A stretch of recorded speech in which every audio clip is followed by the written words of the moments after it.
Μεγάλη επιτυχία σημείωσαν οι εφετινοί πανελλήνιοι κολυμβητικοί αγώνες ανδρών και γυναικών που διεξήχθησαν στο Ολυμπιακό Κολυμβητήριο. Κατά τη διάρκεια των αγώνων αυτών, σημειώθησαν πολλές νέες πανελλήνιες επιδόσεις και διαπιστώθη η αλματώδης πρόοδος των Ελλήνων αθλητών στον υγρό στίβο.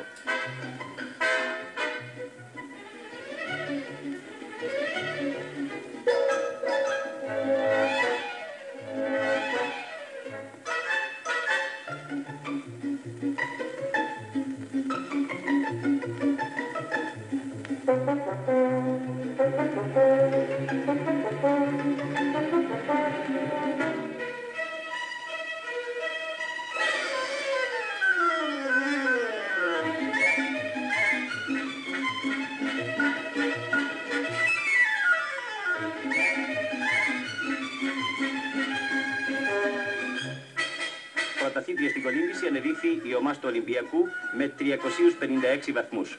Δεύτερος κατετάγει ο Παναθηναϊκός με 113 βαθμούς και τρίτος ο Ναυτικός Όμιλος Καλαμακίου με 99 βαθμούς.